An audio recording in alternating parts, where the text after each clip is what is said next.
Hello everyone, welcome to a class cost accounting. Topic कर रहे हैं हम लोग कॉन्ट्रैक्ट कॉस्टिंग। आज करेंगे lecture number 5।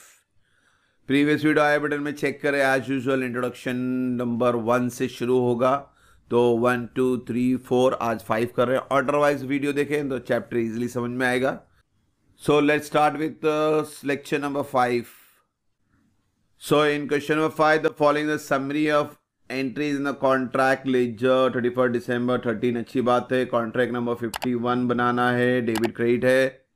Material debit, material ये भी debit, wages debit, direct expense debit, debit plant 68,400। तो प्लांट का वैल्यू तो नहीं लिखेंगे हम लोग, उसका डेप्रीशिएशन लिखते हैं। नीचे दिया हुआ है सेल ऑफ स्क्रैप क्रेडिट, सब कॉन्ट्रैक्ट डेबिट। सिर्फ एक ही क्रेडिट है बच्चों, बाकी सारी एंट्रियां डेबिट है। एक्रूअल आउटस्टैंडिंग है, वेजेस पे है, डायरेक्ट एक्सपेंस पे याद रखना प्लस करना है। डेप्रीशिएशन ऑन प्लान 17,100 डायरेक्टली दिया हुआ है, तो अपने को ओपनिंग वैल्यू से या परचेस से कोई एंट्री लेना देना नहीं है। डायरेक्टली डेप्रीशिएशन हम डेबिट में लिखेंगे। फिर including the about summary abstract are wages 2,000, other expense 3,000, sense certification. ये इंपॉर्टेंट लाइन है, बहुत इंपॉर्टेंट है, इसको याद रखें। देखो कॉन्ट्रैक्ट जो कंप्लीट है, देखो यहाँ पे वर्क सर्टिफाइड दिया हुआ 1,25,000, ये अच्छी बात है। ये वर्क सर्टिफाइड यानी इतना काम हुआ, सर्टिफिकेट मिल गया, बहुत अच्छी बात है। सर्टिफिकेट मिलने के बाद सेंस सर्टिफिकेशन बोल रहा है, सर्टिफिकेट मिलने के बाद भी और काम हुए 2,000 के, 3,000 के। फिर the value of material use in certification 4,160, यानी वर्क सर्टिफाइड सर्टिफिकेट मिलने के बाद ये 3 खर्चे और हो गए। इसका मतलब है इनका सर्टिफिकेशन में कोई हिस्सा नहीं लगा, यानी इसका सर्टिफिकेट मिला ही नहीं, तो ये बन गया आपका वर्क अनसर्टिफाइड।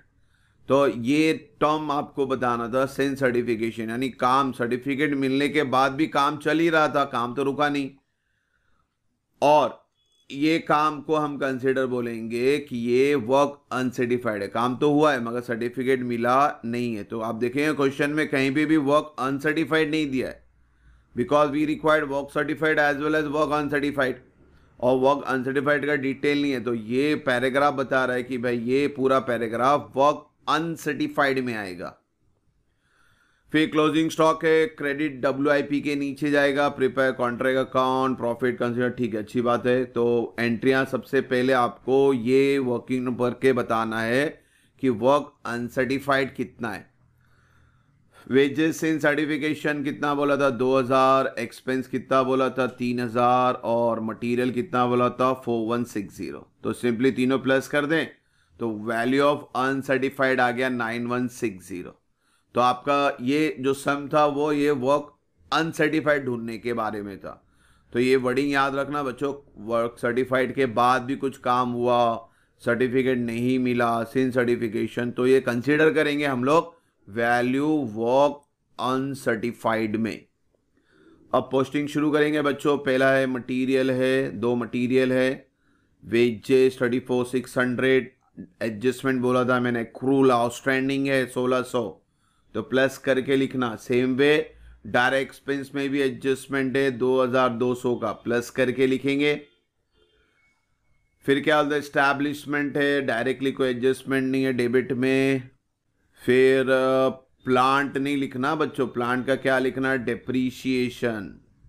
फिर scale of scrap credit entry है, सब कॉन्ट्रैक्ट चार्ज डेबिट एंट्री है।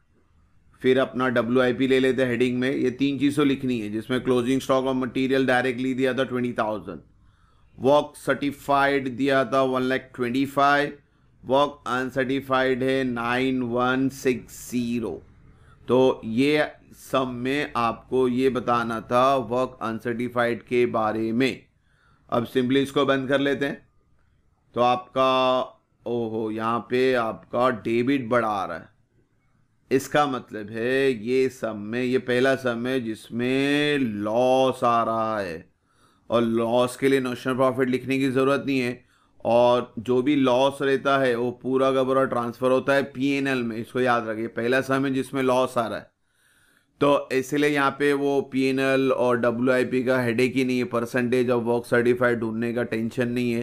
क्योंकि जब भी लॉस आता है तो डायरेक्टली क्रेडिट में P&L लिख के यानी पूरा का पूरा अमाउंट पीएनएल में ट्रांसफर होगा एज ए लॉस, और ये लॉस में बाइफिकेशन की ज़रूरत नहीं है। फिर से बोलो, अगर नोशनल प्रॉफिट आता, डेबिट में आता प्रॉफिट, तो हमें बाइफिकेट करना है कि पीएनएल में कितना ट्रांसफ़र करना है और डब्ल्यूआईपी में कितना ट्रांसफ़र करना है।